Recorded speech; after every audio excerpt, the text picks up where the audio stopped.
Hi there, it's Tracy Farquhar here, coming to you live on Facebook. And okay, starting over. Hi, it's Tracy Farquhar coming to you live from my home in New Jersey. I just want to talk to you today about my new book, Tarot for Today, because I finally received my own copies of the book for the first time. I had not seen it in print until today, until the book arrived. The copies arrived in the mail today. So I wanted to share it with you and show it to you because I'm excited about how beautiful it looks. And hopefully you'll be inspired to buy it if you're interested. So this is the book, Tarot for Today. It's a little bit smaller size than most paperbacks. So just thought I wanted to make it something that you could carry with you easily. The idea behind this book was a little project that I started back in February here on Facebook. I was just feeling inspired to create my own deck of tarot cards with photographs from my life and the people in my life and the places in my life, just to kind of bring it to a little bit more of a personal level for me. And as I was sharing those creations on Facebook, I was getting a lot of nice feedback about it, and a few people mentioned that it would make a nice deck. Well, it costs a lot of money to have card decks printed, and I may still do that one day, but I probably have to do a Kickstarter for it. But it doesn't cost a lot of money to self-publish a book, and since I had self-published before through Amazon, I thought I could do that with this as well. So after many months of making all of these cards consistently, usually several a day, they were completed. And so it was just a matter of then reformatting each of the 78 pictures to fit in the template for this size book, creating a cover, back cover, and then formatting the pages in the best way possible.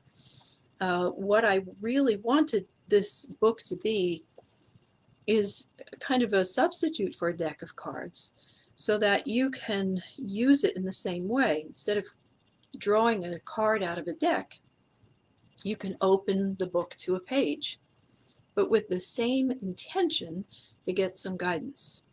So I wanted to make sure that there was only one card on each facing page.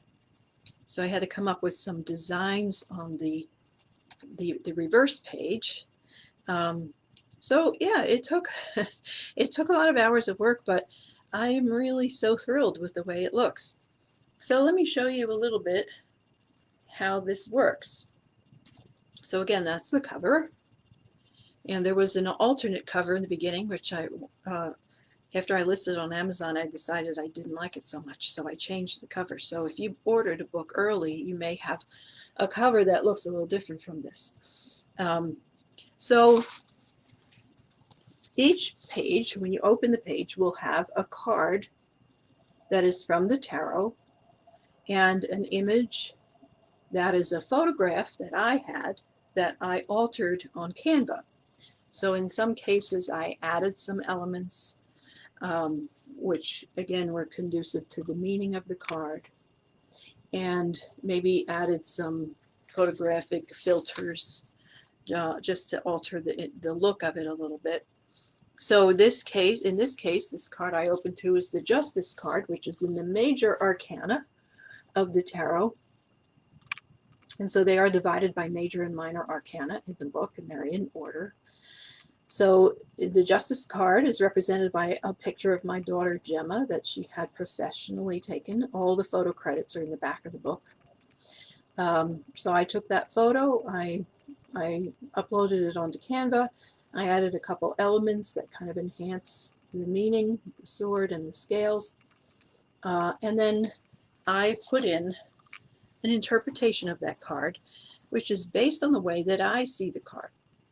So the other element of this book is that it doesn't necessarily correspond with the traditional meanings of the cards. I interpret the cards intuitively. I use my deck of cards in the way that works for me. And so while there is a basis in the tradition of the tarot and some of the more traditional meanings, the meanings are a little altered. And so I think you'll find that in any tarot interpretation. That there are archetypes in the tarot, symbols that have a universal meaning. But as the reader of the tarot, the reader really gets to decide through their own intuitive senses what that really means and how they can use it in the readings. So even if you look at these readings, some of the meanings may not always resonate with you. And if you're reading for somebody else or even for yourself, you still need to tune into your own intuitive sense of how that meaning applies to your own life. Or if you sense that it means something a little different based on the image. Sometimes the image will speak to you more than the words.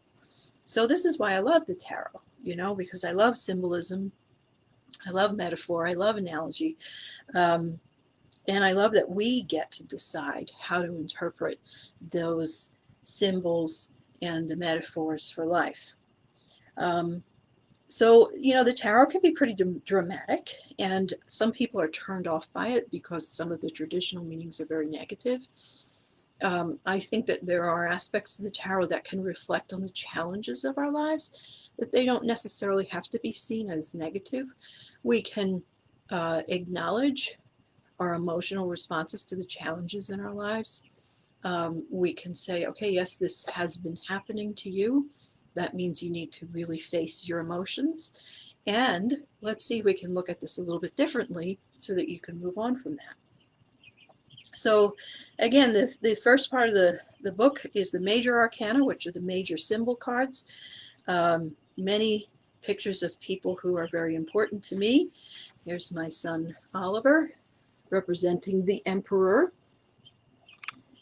And so the Emperor, a very powerful card, one of great wisdom and power. And so the text says the Emperor is a symbol of the divine masculine attributes of assertiveness, intellect, and logic. He inspires groundedness in the human experience, self-assurance, speaking your mind, and trusting your own wisdom. Proceed with confidence and stand firmly in your truth in all you do and say. So again, this is my take on that card. If you look up the Emperor on the various websites that have tarot interpretations, or if you ask someone else who reads the tarot, it may be slightly different, it may be very different. So again, this book is by me, and it's my own interpretations based on how I read the cards. And again, that meaning will shift depending on who you're reading for. So I looked for images that seem to reflect the energy of the card. This is the Devil card. Very dramatic looking card that not many people want to see in a reading. But even the Devil card, the Death card, some of these cards that appear to be very negative and dramatic, they don't have to be read that way. So the picture here is from Grounds for Sculpture up near Princeton in Jersey, mid-northern Jersey, where they have a beautiful sculpture garden you can walk through. This is just a picture I took there of some kind of foreboding looking figures in among the bamboo, and I added little horns and a pitchfork there to represent the devil. And so what it says is the devil is a concept, an illusion, and he represents the illusions that we project onto our reality. He also represents addictive thinking, which can be limiting, judgmental, and demotivating. If the voice in your head is restricting you or holding you back, it's coming from old beliefs that are not truth. It's time to recognize that falsehoods are keeping you stuck. So that's the way I read the devil. Not scary, not necessarily negative, but can be reflecting some of the negative ways that we think and the habits that we get into which create beliefs. And so being reminded of that can really help you. My intention is always to help, uplift, empower, and guide people. So that's the way I interpret the cards. So again, there's lots of other images that goes through each of the suits. So there are cups and pentacles. There's Gemma again. And again, you know, I've added little elements here and there. Swords, there's me. I actually have my own picture in here a few times as well. Two of Swords. And Wands. And there's my soul sister from the back, Mary Jo, who's watching. Three of Wands there. So I'm just really thrilled with the way this came out. The colors are really bright. Unfortunately, it's very expensive to print color pages, so the book is much higher priced than I would like it to be. I'm not making much royalty on these just because of that, but that's okay. I'm just excited to have this out there for you to use. So the way that I envision people using this is either to ask a question, set an intention, or maybe even just ask for a card to start your day and allow your intuition to guide you to the page to open to. And then read the description, look at the card, again, see if the interpretation resonates with anything going on in your life. See if you can get anything else out of the meaning from the image. Is there something in the image that calls to you? And just, you know, again, use your intuition to apply the wisdom from the card to your life situation. So again, it can be used very similarly to a deck of cards. And I hope that you'll use it that way.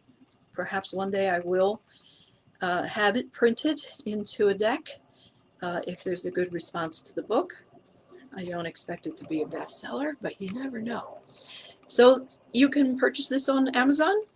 It's only in paperback form. It did not translate well to a Kindle format. I tried it, and so I kind of gave up on that. I don't think that will really work as well as having the book in your hands. So you can find it on Amazon. Just search Tower for Today, my name, and I hope you enjoy it. Let me know if you use it, if you get it, if you love it. Please leave a review on Amazon. There's only one lonely review on there right now. So enjoy it. Thanks for listening, and I'll see you soon. Bye.